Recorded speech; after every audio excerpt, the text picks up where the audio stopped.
ഏക civil code എന്ന ബി.ജെ.പിയുടെ രാഷ്ട്രീയ അജണ്ട നടപ്പാക്കിയ ആദ്യ സംസ്ഥാനമെന്ന പേര് നേടിയതിനു പിന്നാലെ ന്യൂനപക്ഷങ്ങൾക്ക് നേരെയുള്ള ആക്രമണത്തിനും തുടക്കം കുറിച്ചിരിക്കുന്നു ഉത്തരാഖണ്ഡിൽ. ബി.ജെ.പി ഭരിക്കുന്ന താരതമ്യേന ചെറിയ സംസ്ഥാനമാണ് ഉത്തരാഖണ്ഡ്.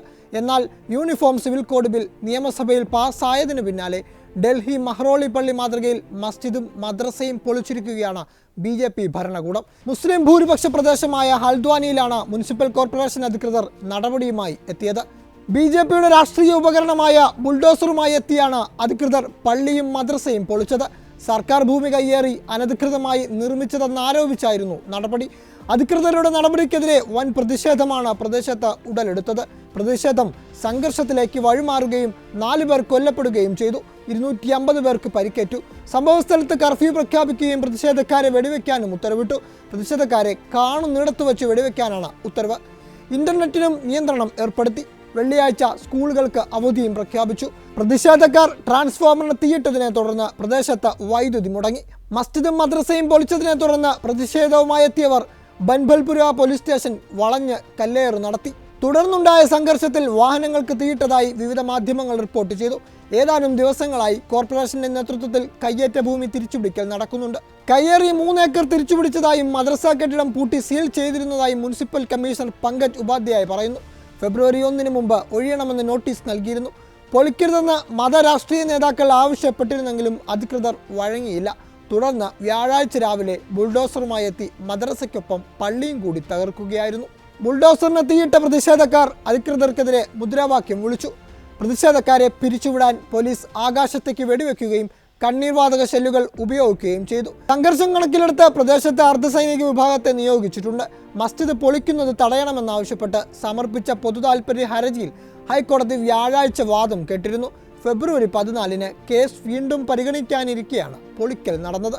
ഹൽദ്വാനിയിൽ റെയിൽവേ ഭൂമിയിലെ 4000-ഓളം വീടുകൾ പൊളിച്ചു മാറ്റണമെന്ന ഹൈക്കോടതി ഉത്തരവും പ്രതിഷേധത്തിന് ഇടവരുത്തിയിരുന്നു. ഉത്തരവ് പിന്നീട് സുപ്രീം കോടതി സ്റ്റേ ചെയ്തതോടെയാണ് പ്രതിഷേധത്തിന് അയവ് വന്നത്. രാജ്യതലസ്ഥാനമായ ഡൽഹിയിൽ പുരാതനമായ മുസ്ലിം പള്ളി അധികൃതർ മുന്നറിയിപ്പില്ലാതെ തകർത്തിരുന്നു.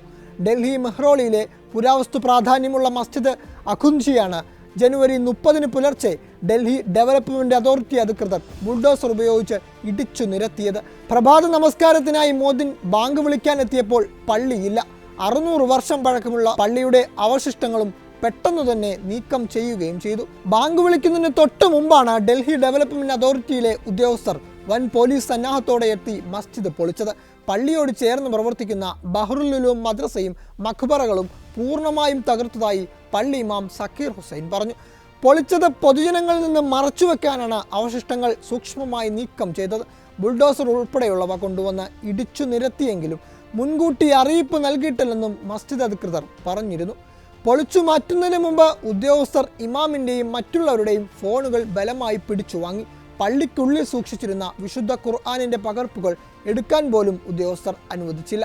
മദ്രസയിൽ പഠിക്കുന്ന 22 വിദ്യാർത്ഥികളുടെ വസ്ത്രങ്ങളും ഭക്ഷണ സാധനങ്ങളും നശിപ്പിക്കുകയും തകർത്ത അവശിഷ്ടങ്ങൾക്കൊപ്പം JCB ഉപയോഗിച്ച് കോരി മാറ്റുകയും ചെയ്തു. പള്ളിയുടെ ഒരു അവശിഷ്ടവും അവശേഷിക്കാത്ത തരത്തിൽ എല്ലാം JCB ഉപയോഗിച്ച് ലോറിയിൽ കയറ്റി കൊണ്ടുപോയി. ഒടുവിൽ പള്ളി നിന്ന സ്ഥലത്ത് മണ്ണിട്ട് നിരത്തി 6 നൂറ്റാണ്ട് പഴക്കമുള്ള പള്ളിയും ഖബർസ്ഥാനും ഒരു അടയാളവുമില്ലാത്ത വിധം നാമാവശേഷമാക്കിയാണ് അധികൃതർ മടങ്ങിയത്. ഡൽഹിയിലെ മലയാളി മുസ്ലിങ്ങളുടെ കൂടി ആശ്രയമായിരുന്ന പള്ളിയിൽ വർഷം തോറും മലയാളികളുടെ സമൂഹ നോമ്പ് തുറയും നടക്കാറുണ്ടായിരുന്നു.